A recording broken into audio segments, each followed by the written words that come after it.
Ron, let's talk about China's 34% retaliation. The president posted this morning saying China panicked. How does China's move impact where this trade war goes next? Do we know? Foreign governments offloaded nearly $400 billion of U.S. debt, triggering the largest sell-off in history. Global economy just turned on America in a way no one expected. In less than 90 days, Wall Street panicked, markets crashed. And it all happened the moment Donald Trump returned to the White House. So why did America's allies and enemies suddenly pull the plug? What does this mean for your job, your savings, and your future? This wasn't a coincidence. It was a direct response to Trump's aggressive trade policies and unpredictable leadership. And can the U.S. recover before it's too late? The day the markets crashed. The financial world thrives on stability. Investors, traders, and billion-dollar institutions don't fear bad news. They fear uncertainty. And nothing screamed uncertainty louder than the coordinated $390 billion debt sell-off that shook the global economy at the start of 2025. The chain reaction was immediate. Within hours of the Treasury International Capital Report revealing the mass liquidation of U.S. debt, Wall Street entered freefall. The Dow Jones Industrial Average plummeted by over 1,000 points in a single trading session, wiping out nearly $1 trillion in market value. The S&P 500 and Nasdaq followed suit, sliding into correction territory as panicked investors scrambled to offload risky assets. But the collapse wasn't limited to stocks. U.S. Treasury yields skyrocketed as bond prices cratered. Foreign governments no longer wanted to hold America's debt, and private investors soon followed their lead. This sell-off triggered a spike in borrowing costs across the entire American economy. Mortgages, credit cards, auto loans, all of it became more expensive virtually overnight. The U.S. dollar also took a hit. As foreign holders dumped American bonds, they sold dollars to hedge their losses and moved capital into other currencies like the euro and Chinese yuan. This sudden shift crushed the greenback's value, sparking fears of imported inflation and a weakening economic position on the world stage. But make no mistake, this was not an accident. But before we break down how Trump's policies triggered this economic earthquake, make sure you hit that like button and subscribe. What you're about to hear will change how you see America's financial future, and you won't want to miss what happens next. Trump's economic shockwave. When President Donald Trump stormed back into the White House in January 2025, he wasted no time resurrecting his trademark America First agenda. Within days, Trump announced sweeping new tariffs on imports from China, the European Union, Canada, and Mexico. The move was framed as an effort to protect American jobs and industries, but it sent shockwaves through the global economy. The tariffs weren't just a political statement, they were an economic weapon. But as Trump ratcheted up trade tensions, foreign governments began plotting their response. The decision to dump U.S. debt wasn't merely financial, it was strategic retaliation. For years, America's allies and adversaries alike had warned that weaponizing tariffs would have consequences. Trump ignored those warnings. When the tariffs hit, global supply chains were disrupted. Costs for American consumers and manufacturers surged, and diplomatic relationships frayed. Countries like Canada, France, Germany, and China didn't just retaliate with their own tariffs. They went after the heart of America's financial power, its debt, by offloading $390 billion of U.S. treasuries. These governments struck back without firing a single shot. They undermined America's credit standing, destabilized its financial markets, and forced Washington to confront the reality that America First came at an extraordinary cost. And at the center of this economic earthquake were two global powers who had been preparing for this moment all along: China and Europe's revenge. Behind the headlines and market turmoil, one truth stood out. The $390 billion debt sell-off wasn't driven by economic trends alone. It was driven by geopolitics. And no two players understood this better than China and Europe. For years, China and major European economies like Germany, France, and the United Kingdom had quietly expressed frustration with America's economic dominance. Their massive holdings of U.S. debt gave them leverage, but it also made them vulnerable to Washington's political whims. Trump's return to office in 2025 changed everything. His renewed tariff threats, his open criticism of global trade institutions, and his disregard for multilateral diplomacy pushed America's creditors to the breaking point. Beijing and Brussels decided they were done playing by Washington's rules. China, which held over $1 trillion in U.S. Treasury securities, began reducing its exposure, not in one dramatic sell-off, but in steady, calculated waves. European governments followed suit, coordinating quietly behind closed doors. Their goal wasn't just to protect their financial interests, it was to send a message. The sell-off was geopolitical revenge. By undermining America's debt market, China and Europe signaled that they were no longer willing to bankroll Trump's trade wars and fiscal chaos. They made it clear that America's financial supremacy was not a guarantee, it was a privilege, one that could be revoked. And as the dust settled, it became clear that this coordinated economic attack had exposed a far deeper vulnerability in the American economy, one that would soon come crashing down on the people who could least afford it. How borrowing costs exploded overnight.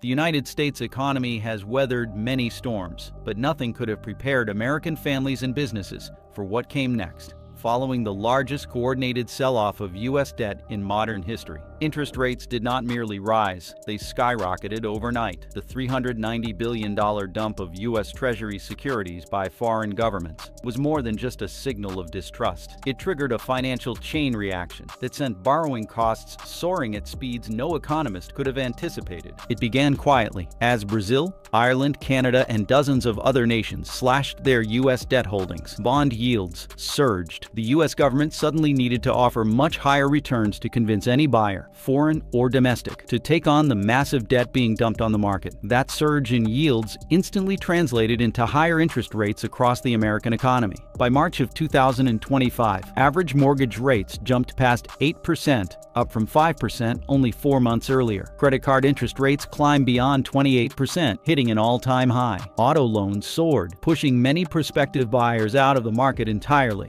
And for millions of middle-class American families, the dream of owning a home or even managing existing debt became a nightmare. Small increases in interest rates are usually absorbed gradually by the economy, but this was different. The debt dump sent shockwaves that cracked the very foundation of American lending. Mortgage applications collapsed by more than 40% in a single quarter. Home prices fell sharply in suburban and rural markets, leaving homeowners underwater on their loans. Credit card defaults spiked as average families struggled to keep up with monthly payments that had suddenly doubled. The Federal Reserve scrambled to contain the chaos, but found its tools limited. Slashing interest rates risked further destabilizing the already volatile bond market. Doing nothing meant everyday Americans would continue bleeding from soaring borrowing costs. But while American families faced the fallout of exploding interest rates, another storm was brewing behind the scenes. The rest of the world was quietly turning away from the U.S. dollar itself. The dollar crisis. The U.S. dollar powered trade deals, underpinned international reserves, and gave Washington enormous influence over the world economy. But as foreign nations dumped nearly $400 billion in U.S. debt, a second, even more dangerous shift began to unfold. Countries weren't just reducing their U.S. debt holdings, they were abandoning the dollar itself. This process, known as de-dollarization, had been discussed in policy circles for years, but now it was accelerating at a speed never seen before. Nations from China and India to Brazil and Saudi Arabia began pricing key trade contracts in euros, yuan, and other local currencies. Central banks quietly rebalanced their reserves away from dollars toward gold, the euro, and emerging digital currencies backed by state governments. The impact was immediate and profound. Demand for U.S. dollars plummeted. Major oil contracts previously settled exclusively in dollars shifted to multi-currency arrangements. Trade between the BRICS nations, Brazil, Russia, India, China, and South Africa, moved away from dollar settlements entirely. Even longtime U.S. allies like France and Japan began exploring new financial alliances. This wasn't just economic policy. It was a political decision, a global backlash against the unpredictability and instability of American leadership, fueled in part by President Trump's aggressive trade policies and fiscal recklessness. The loss of global dollar dominance had cascading effects. The cost of U.S. imports surged as the dollar weakened. American companies that relied on dollar-denominated global trade suddenly found themselves squeezed by currency risks they had never faced before. And for average Americans, the consequences would soon be felt where it hurt the most, in their wallets. As the dollar's status collapsed, it triggered the one thing economists feared most: runaway inflation, the hidden tax. When economists talk about inflation, they often use cold, clinical terms, percentages, indices, and market forecasts. But for millions of American families in 2025, inflation wasn't an abstract concept. It was the moment their grocery bill doubled. It was the day their rent spiked. It was when parents realized they could no longer afford gas to get to work or pay for their children's school supplies. The debt dump, the interest rate shock, and the dollar's decline combined into a perfect storm. Inflation surged past 10% in just 3 months. Essential goods, food, fuel, clothing became unaffordable for working-class families. Wages failed to keep up, and real purchasing power collapsed. Gas prices soared beyond $6 per gallon nationwide. A gallon of milk crossed the $5 mark in several states. Rents increased by over 20% in many urban areas. And worst of all, this inflation was not caused by market cycles. It was caused by political missteps and retaliatory policies spiraling out of control. Economists call inflation the hidden tax because it quietly erodes savings, wages, and wealth without a single piece of legislation. But in 2025, this tax was no longer hidden. It was front and center in every household budget. Local protests erupted across the Midwest and rural South. Families who had once rallied behind Trump's America First message now struggled to afford basic necessities. Many began to question how much longer they could endure this economic crisis. Yet the hardest blow was still to come. Inflation wasn't just crushing household budgets. It was killing the lifeblood of America's economy. Small businesses, the credit freeze. While Wall Street banks weathered the storm with government bailouts and emergency liquidity, small businesses across the country were left to fend for themselves. As interest rates surged and inflation spiraled, another crisis quietly unfolded beneath the surface. A complete freeze in small business credit. Main Street America depends on access to credit to survive. Family-owned restaurants, local hardware stores, neighborhood grocers all rely on small business loans to manage cash flow, hire employees, and invest in growth. But by April of 2025, lending to small businesses had virtually collapsed. Regional banks, already under pressure from collapsing Treasury bond values, tightened their lending standards. Loan approval rates for small businesses fell to just 38% nationwide, the lowest on record. Interest rates on small business loans soared past 12%, making borrowing unaffordable for all but the largest and most profitable firms. For the family running a diner in Ohio, the farmer trying to upgrade equipment in Kansas, or the auto repair shop owner in Georgia, the message was clear. No help was coming. The result was catastrophic. Thousands of small businesses closed their doors. Rural towns and suburban communities were hit hardest, with job losses mounting and local economies grinding to a halt. For many Americans, the American dream wasn't just slipping away. It had been locked out entirely by policies they once believed would protect them. But this wasn't just an economic war anymore. The debt crisis, inflation, and credit collapse had triggered something much bigger. American economic pain was being weaponized, and foreign powers were now dismantling America's global influence. The mortgage disaster. The debt retaliation against the United States did not just hurt Wall Street or foreign investors. It hit the very heart of American life, the dream of owning a home. When nearly $400 billion in U.S. debt was dumped by foreign governments between November 2024 and January 2025, the immediate consequence was a brutal spike in interest rates. Treasury yields soared, and that meant mortgage rates followed right behind. For millions of working-class and middle-class Americans, this was a nightmare they never saw coming. By February 2025, the average 30-year fixed mortgage rate jumped past 8.2%, a level not seen in over 2 decades. For every prospective homeowner, the monthly payments on even a modest home skyrocketed. What was once affordable became impossible. Families who had been saving for years to buy their first home suddenly found themselves priced out overnight. Those who had adjustable rate mortgages watched their monthly payments double. Even worse, thousands of homeowners who had refinanced their homes at low interest rates earlier in the decade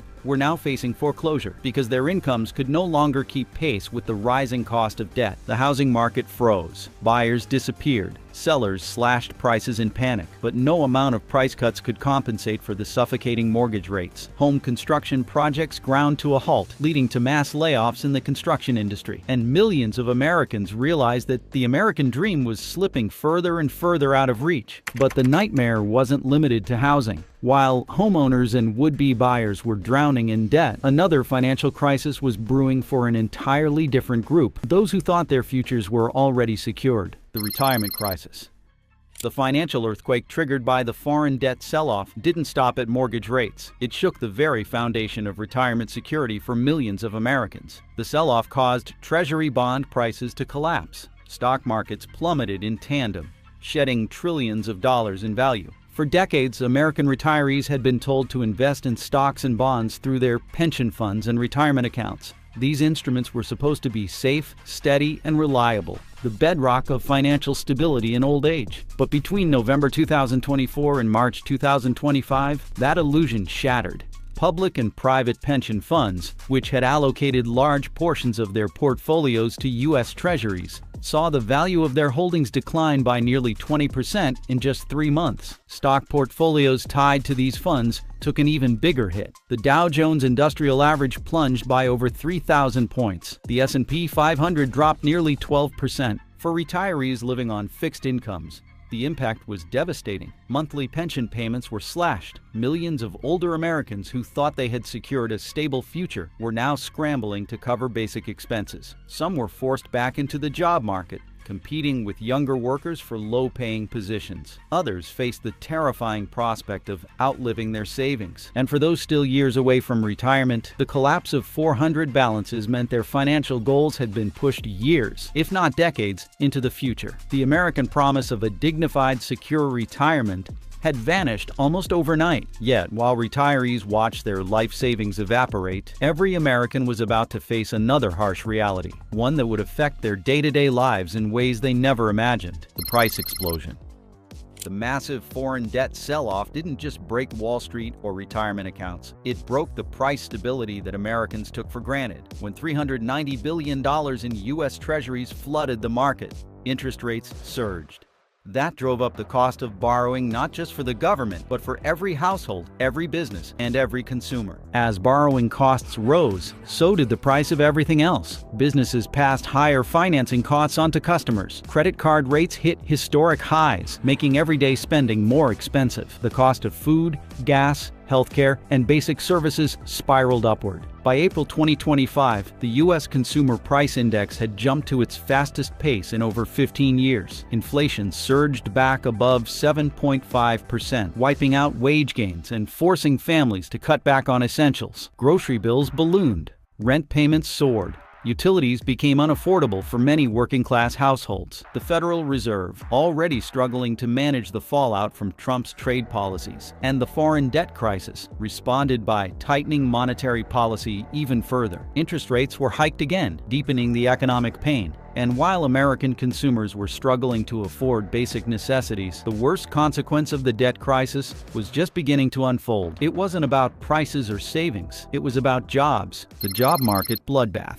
The third and most painful chapter of the debt retaliation crisis came crashing down in the job market. As interest rates soared, inflation spiked, and investment collapsed, the American economy plunged into recession. But this wasn't an ordinary recession. It was a job market bloodbath. Between April and July 2025, the U.S. economy shed over 2 million jobs. Unemployment skyrocketed from 3.8% to over 7% in less than 4 months. Industries that had once seemed untouchable, construction, manufacturing, retail, transportation, were all bleeding jobs. The construction sector was the first to collapse. With mortgage rates above 8%, new home sales cratered, forcing builders to lay off workers by the tens of thousands. Next came retail and consumer services, as Americans cut back spending to cope with higher prices and shrinking retirement accounts.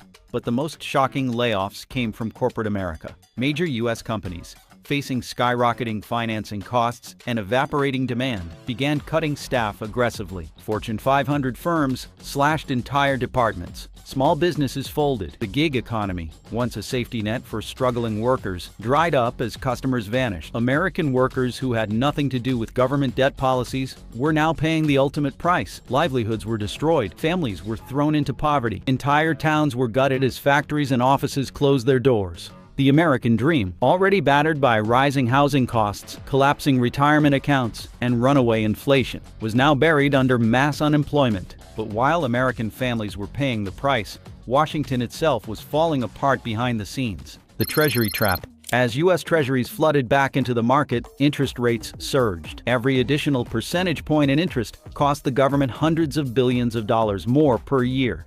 money that would otherwise fund the military, infrastructure, and essential services. By April of 2025, America's annual interest payments ballooned past $1 trillion, more than the entire defense budget. Programs that Americans depended on, Social Security, Medicare, disaster relief, and education, were all slashed as Washington scrambled to balance the books. The Pentagon canceled major weapons programs. Federal hiring froze. Infrastructure projects stalled across all 50 states. The debt addiction had quietly morphed into a national vulnerability. Foreign creditors like China and Russia knew exactly what they were doing. By weaponizing America's own debt against it, they forced Washington into a fiscal straitjacket, unable to invest in its own people or defend its global interests effectively. The once mighty American economy was now held hostage by interest payments. And the worst was still to come. But as the debt crisis spiraled, the Federal Reserve faced its own impossible choice, one that would shake the foundations of the global economy. The Federal Reserve's impossible dilemma. In the wake of the massive debt sell-off, the Federal Reserve found itself trapped between two devastating options: raise interest rates even higher to control inflation, or flood the market with printed dollars to buy back U.S. debt and stabilize the system. Either choice would come with catastrophic consequences. By mid-2025, inflation was already spiraling. Prices of food, housing, and energy shot up faster than at any point since the 1970s. The Federal Reserve, under intense political pressure, raised rates aggressively, pushing mortgage rates beyond 8% and credit card rates into the 20s. But every rate hike made the government's debt problem worse, increasing the cost of new borrowing and driving federal interest payments even higher. On the other hand, printing more money to buy back debt risked triggering hyperinflation. Foreign investors and American citizens alike would lose faith in the U.S. dollar, leading to capital flight, currency devaluation, and even greater economic instability. In a desperate attempt to avoid collapse, the Fed tried to walk a tightrope, modestly raising rates while quietly injecting liquidity into financial markets. But the markets saw through it. Investor confidence cratered. The U.S. dollar began losing ground against the euro, the yuan, and even emerging market currencies. Inflation remained stubbornly high. The economy stalled. The Federal Reserve was cornered by a crisis that wasn't of its own making, but now threatened to define its legacy. And as the economy deteriorated, the political system in Washington began to unravel. The political meltdown, the economic fallout of the debt crisis quickly spilled over into the political arena, and by the summer of 2025, Washington descended into chaos. Bipartisan cooperation vanished overnight as lawmakers scrambled to deflect blame and protect their political futures. In Congress, furious debates erupted over who was responsible. Some pointed fingers at President Donald Trump's aggressive tariff policies and fiscal recklessness.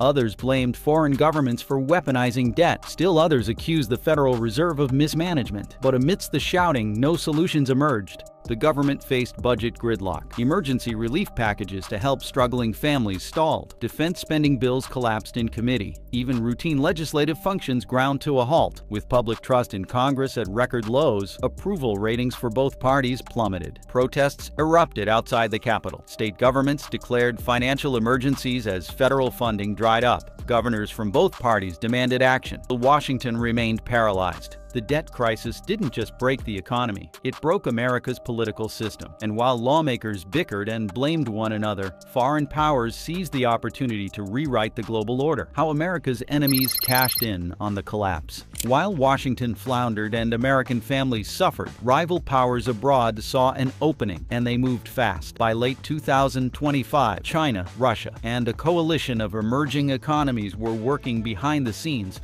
to reshape the global economic landscape without the United States. China ramped up efforts to internationalize the yuan, signing new trade agreements with countries across Africa, Asia, and South America that bypassed the US dollar entirely. Russia expanded its energy partnerships with India and the Middle East, pricing oil and gas in rubles and yuan. The BRICS bloc, Brazil, Russia, India, China, and South Africa, accelerated plans to establish a new development bank and alternative reserve currency. Even traditional American allies in Europe began hedging their bets, signing bilateral trade deals with China and diversifying their foreign reserves away from U.S. treasuries. The collapse of American fiscal credibility and the dysfunction in Washington sent a clear signal to the world. The era of unquestioned U.S. economic dominance was over. By the end of 2025, a new multipolar financial system was taking shape. America was no longer the central pillar of global stability. The very countries that triggered the debt crisis had succeeded in shifting the balance of power. But the real question is, can the U.S. recover before it's too late, or is the damage already done? We want to hear what you think. Drop your thoughts in the comments below and tell us who's really to blame for this collapse. And if you found this video helpful, don't forget to hit that subscribe button and like the video to stay updated.